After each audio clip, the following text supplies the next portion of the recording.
भागवत में 9 प्रकार की भक्ति बताई गई। श्रवण, कीर्तन, स्मरण, पाद सेवन, अर्चन, बंदन, दास्य, सख्य, आत्मनिवेदन। रामचरितमानस में भी 9 प्रकार की भक्ति का निरूपण गोस्वामी जी करते हैं। भक्ति की महिमा अपार है, भक्ति करना चाहिए।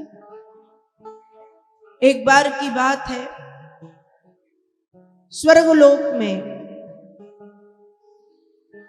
बैठ करके सभी देवता भारत भूमि के गीत गा रहे थे और कह रहे थे, गायन्ति देवा किल गीत गानी, धन्यास्तु ते भारत भूमि भाव। देवता कह रहे थे कि भारत भूमि को धन्य है, धन्य है भारत भूमि को, जहां पर इतने बड़े बड़े ऋषि मुनियों ने, देवी देवताओं ने, परम सती पातिव्रत धर्म की प्रतिमूर्ति देवियों ने जन्म लिया। नारद जी सुन रहे हैं तो नारद जी के मन में भाव आया कि जब भारत भूमि इतनी परम रम्य है, इतनी सुंदर है, तो मुझे भी चल करके तनिक भारत भूमि के दर्शन करना चाहिए। और भारत भ्रमण के उद्देश्य से नारद जी पृथ्वी पर आए। जब नारद जी पृथ्वी पर आए, खूब नारद जी ने भारत का दर्शन किया, भ्रमण किया। पर नारद जी ने जो सुना था सब उल्टा देखने मिला। सुना क्या था? नारद जी सुन के आए थे हरिश्चंद्र जैसे सत्यवादी हैं, कर्ण जैसे दानी हैं, अर्जुन जैसे वीर हैं, सती सीता जैसी देवियां हैं, गौतम, जावाली, व्यास, वामदेव, वाल्मीकि, कपिल, कणाद जैसे ऋषि मुनि हैं, ध्रुव प्रहलाद जैसे बालक हैं, मीरा जैसी भक्तिमती देवियां हैं। ये सब सुनकर के आए थे, लेकिन देखा क्या? देखा नारद जी ने, सत्यम नास्ति तपः शौचम दया दानम न विद्यते, उदरम भरिणो जीवा वराका कूट भाषिण। देखा क्या? कहा नारद जी ने देखा, सत्यम नास्ति, सत्य नहीं है, तपः नास्ति, तप भी नहीं है, शौचम नास्ति, पवित्रता नहीं है, दया दानम नास्ति, दया और दान भी नहीं है। बड़े बड़े साधु संत असत्यभाषी और आलसी हो गए हैं, धर्म की ओट में छिप करके अधर्म कमा रहे हैं, अपना पेट भरने के लिए झूठ बोल रहे हैं। नारद जी ने ये देखा, और जब नारद जी ने ये देखा तो बड़ा कष्ट हुआ नारद जी को। अब नारद जी ने सोचा, हो सकता है ये क्षेत्र बुरा हो, आगे शायद कुछ अच्छा मिले। लेकिन जब नारद जी आगे बढ़े तो नारद जी देखते हैं, कन्या विक्रहिणो लोभाद दंपति नाम चुकलकनम। जहां पर दुर्गा देवी मान करके कन्याओं का श्रृंगार किया जाता था, उनको तिलक लगा के उनके पैर धोए जाते थे, उन्हें पराम्बा, जगदम्बा, भवानी, भगवती मान करके उन्हें पूजा जाता था। आज उसी देश में उन्हीं कन्याओं के दंपति नाम, माता और पिता लोभ के वशीभूत होकर के उन्हें बेच रहे हैं। नारद जी ने ये देखा। नारद जी ने बद्रीनाथ, केदारनाथ, गंगोत्री, जमुनोत्री, हरिद्वार, ऋषिकेश, काशी, वृंदावन, मथुरा, पुष्कर, प्रयागराज, रामेश्वरम, जगन्नाथपुरी, द्वारिकाधीश इत्यादि समस्त तीर्थ क्षेत्रों का दर्शन और भ्रमण किया, पर नारद जी को शांति नहीं मिली, क्योंकि उस समय अधर्म का सहायक कलयुग आ चुका था। अब नारद जी ऐसे भ्रमण करते करते करते करते करते करते करते पहुंच गए श्री धाम वृंदावन। आप तो भाग्यवान हो, इतने नजदीक है वृंदावन। कितने दूर है यहां से? कितना? 1 घंटा लगता है? 2 घंटे? 1 घंटा, 2 घंटा। ऐसे श्रीधाम वृंदावन में नारद जी पहुंचे। अब जब नारद जी वृंदावन पहुंचे तो यमुना जी के किनारे नारद जी ने एक दृश्य देखा है। दृश्य क्या? कि एक जवान स्त्री, देखने में बहुत सुंदर है, इसके लंबे लंबे बाल हैं, जो दुखी होके बैठी है। एका तू तरुणी तत्रो निखन्ना खिन्न मानसा वृद्धौ द्वौ पतितौ पार्श्वे निश्वसन्तावचेतनौ। क्या देखा नारद जी ने? कहा एका तू तरुणी तत्रो, एक जवान स्त्री देखने में बड़ी सुंदर है, बाल लंबे लंबे हैं, निखंडा खिन्न मानसा, मन से दुखी होकर के यमुना के तट पर बैठी है। कैसे? वृद्धौ द्वौ, उसके बाजू में 2 वृद्ध पड़े हैं, पतितौ पार्श्वे, पास में, नजदीक में। कैसे? लंबी लंबी श्वास ले रहे हैं, और उसके चारों तरफ बड़ी सुंदर सुंदर देवियां बैठी हैं। ये देखते हुए नारद जी आगे बढ़े। नारद जी सोचते मुझे क्या कुछ हो गया होगा, बढ़ने लगे। वो देवी नारद जी को देख के खड़ी हो गई और हाथ जोड़ के कहती है, वो साधु क्षणम तिष्ठ मत चिंतामपि नाशय। हे साधु, हे महात्मा जी, क्षणम तिष्ठ, क्षणम तिष्ठ, क्षणम तिष्ठ, क्षण भर के लिए तिष्ठ, रुक जाइए, रुक जाइए, रुक जाइए, रुक जाइए, क्षणम तिष्ठ। आपका दर्शन संसार के सभी पाप संतापों को समाप्त करने वाला है, रुक जाइए, रुक जाइए। उस देवी के निवेदन करने पर नारद जी रुक तो गए, पर नारद जी सोचते हैं मैं इन्हें नहीं जानता, ये मुझे नहीं जानती, इनसे पूछना चाहिए आप कौन हैं। तो नारद जी ने प्रश्न किया, कासित्वं का विमौचैमा का नार्याः पद्मलोचना वद देवी सविस्तारम स्वस्य दुःखस्य कारणम्। नारद जी कहते हैं, कासत्वम का विमोचैमा, देवी तुम कौन हो? देवी आप कौन हैं? आपके बाजू में 2 बूढ़े पड़े हैं, ये दोनों कौन हैं? ये सुंदर सुंदर देवियां कौन हैं? आपके कष्ट का कारण क्या है? नारद जी ने प्रश्न किया। वो देवी उत्तर देती है कि हे नारद जी, मैं द्रवण देश में उत्पन्न हुई।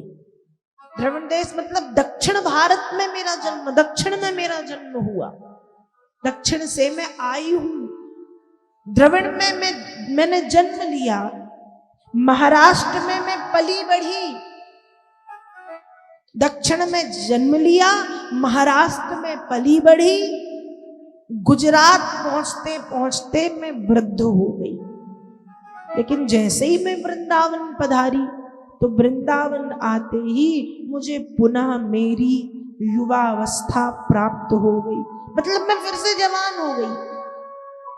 नारद जी कहते ये तो अच्छी बात है कि पैदा हुई, पली बढ़ी, खेली कूदी, जवान हुई, फिर बूढ़ी हो गई, लेकिन बुढ़ापे के बाद व्यक्ति मरता है, पर तुम फिर जवान हो गई, ये तो अच्छी बात है। भक्ति कहती है मेरे लिए तो अच्छा है, लेकिन इमऊ में तनयऊ मतौ, ये दोनों मेरे बाजू में पड़े हैं जिनको आप पूछ रहे हैं ये कौन है?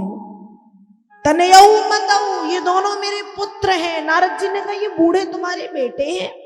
भक्ति बोली हाँ मेरे बेटे हैं। कैसे?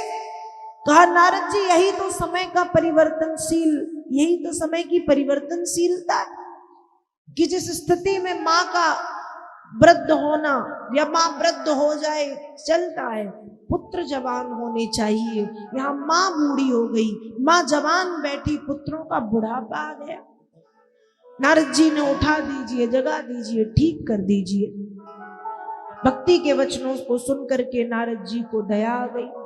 अनेक अनेक प्रयत्न करके ज्ञान वैराग्य को उठाने का प्रयत्न किया, वे नहीं जागे। अंत में नारद जी विचार करते हैं क्या किया जाए। विचार करते करते नारद जी अनेक प्रयत्न करते हैं। आकाशवाणी हुई कि नारद जी परेशान मत हो, संत श्रोमणियों से मिलो। अब नारद जी कहते हैं ये संत श्रोमणी कौन है, कहाँ है, कैसे दिखते हैं, कहाँ मिलेंगे। बहुत ढूंढने पर जब किसी संत श्रोमणी की प्राप्ति नहीं हुई, बद्रीनाथ नारद जी पहुंचे हैं। सोच रहे थे बैठ करके तपस्या करूंगा, लेकिन जैसे ही बद्रीनाथ आए हैं नारद जी को संत श्रोमणियों का दर्शन हुआ, जिनकी संख्या है 4। उम्र तो करोड़ों वर्ष है, लेकिन दिखते हैं 5 वर्ष के बालक की तरह। सनक सनंदन सनातन सनत कुमार। नारद जी ने चरणों में प्रणाम किया। सनत कुमार आदि ऋषियों ने नारद जी के हृदय की कष्ट को समझा और कहा कि हे नारद जी, आप चिंता ना करें। ज्ञान वैराग्य को यदि आप ठीक करना चाहते हैं तो कलियुग में सत्कर्म का सूचक है श्रीमद् भागवत। आप उन्हें श्रीमद् भागवत की कथा सुनाइए। नारद जी कहते ये कथा सुनाए कहां? तब सनत कुमारों ने बताया है स्थान। शृणुनारद वक्ष्याम विनम्राय विवेकिने गंगा द्वार समीपे तू तटमानंदनामकम्। हरिद्वार में गंगा तट पर आनंद नाम के घाट में श्रीमद् भागवत का अनुष्ठान प्रारंभ करो। सनत कुमारों के कहने पर श्रीमद् भागवत का अनुष्ठान प्रारंभ किया गया। आश्चर्यजनक घटनाएं अपने आप घटित होने लगी। कथा में बिना बुलाए बड़े बड़े ऋषि मुनि पुत्र शिष्य पत्नियों समेत पहुंच गए। और जो भक्ति दुबली पतली हो गई थी, जो ज्ञान वैराग्य वृद्ध होकर के लेटे थे, बूढ़े हो गए थे, वे सब हष्ट पुष्ट तंदुरुस्त हो गए, उठ करके खड़े हो गए और श्री कृष्ण गोविंद हरे मुरारी, हे नाथ नारायण वासुदेव, श्री कृष्ण गोविंद हरे मुरारे, हे नाथ नारायण वासुदेव। श्रीमद् भागवत की कथा गंगा तट पर प्रारंभ हुई।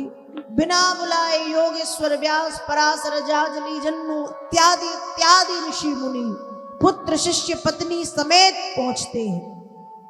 और जब भक्ति ज्ञान वैराग्य के कानों में वो भागवत की ध्वनि पड़ती है तो जो भक्ति दुबली पतली कृशकाय कमजोर सी हो गई थी, जो ज्ञान वैराग्य बूढ़े हो गए थे, जिनके बाल बगुले की तरह सफेद, जो डंडे की तरह पतले हो गए थे, हष्ट पुष्ट तंदुरुस्त स्वस्थ हो गए, खड़े हो गए और दौड़ते भागते श्री कृष्ण गोविंद कहते हुए कथा में सबसे आगे जाकर के बैठ गए।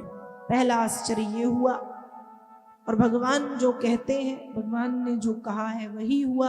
भगवान कहते हैं जब मेरे भक्त अनन्य भाव से भक्ति करके मुझे पुकारते हैं तो अथ वैष्णव चित्तेषु दृष्ट्वा भक्ति अलोक की निज लोकम परित्यज्यो भगवान भक्तवत सला। निज लोकम परित्यज्यो भगवान भक्तवत्सला। भक्त के भाव को देख करके भगवान अपने निजधाम वैकुंठ का भी त्याग करते हैं और भक्त की सन्निधि में आ जाते हैं। आज जब भागवत की कथा प्रारंभ हुई तो भगवान ने भी अपने निजधाम वैकुंठ को त्यागा और त्याग करके 5 वर्ष के बालक के रूप में गंगा के तट पर आनंद नाम के घाट में सनत कुमार आदि ऋषि नारद जी की उपस्थिति में इतने सारे साधु संत ऋषि मुनि बैठे हैं, सबके बीच में से निकलते हुए आए और आकर के श्रीमद् भागवत की कथा में विराजमान हो गए। तो जिस जिस स्थान पर भागवत की कथा हो, छोटे रूप में हो या बड़े रूप में, कोई फर्क नहीं पड़ता, जिस स्थान पर श्रीमद् भागवत की कथा होती है उस स्थान पर स्वयं भगवान आते हैं। कथा के प्रथम दिवस भागवत जी में आकर के विराजमान हो जाते हैं। इसलिए कहते हैं कि ये जो भागवत ग्रंथ है ये कोई साधारण ग्रंथ नहीं है, ये भगवान का वांग्मय विग्रह है। भगवान स्वयं वाणी रूप में इस ग्रंथ में विराजमान है। तो भगवान आए और आकर के विराजमान हुए। जहां भागवत की कथा होती है स्वयं भगवान आकर के सबसे आगे विराजमान होकर के, कथा में विराजमान, ग्रंथ में विराजमान होकर के स्वयं की कथा को सुनते हैं। साथ ही साथ हनुमान जी महाराज स्वयं भगवत कथा में पधारते हैं। राम कथा उन्हें इतनी प्रिय है कि राम कथा में जैसे श्रोताजन पृथ्वी में बैठ के कथा सुनते हैं, वैसे हनुमान जी राम कथा में पृथ्वी में बैठ के राम कथा सुनते हैं। और भागवत की कथा में आते हैं, ध्वजा के ऊपर बैठ करके भागवत की कथा सुनते हैं, लेकिन आते अवश्य हैं। तो आज कथा का प्रथम दिवस था। आज हमारी कथा में कुछ विलंब हुआ। प्रथम दिन हर जगह लगभग ऐसा होता है, लेकिन कल से कथा का जो समय है वो 1 बजे से रखा गया है। तो आप सबसे मेरा निवेदन है कि 1 बजे के पूर्व ही आप पंडाल में उपस्थित हो। 1 बजे से लेकर के लगभग 5 बजे तक हम भगवत चर्चा को करेंगे, कथा सुनेंगे। आप सब सादर आमंत्रित हैं। आज की पावन कथा यही प्रभु के चरणों में मैं समर्पित करती हूँ।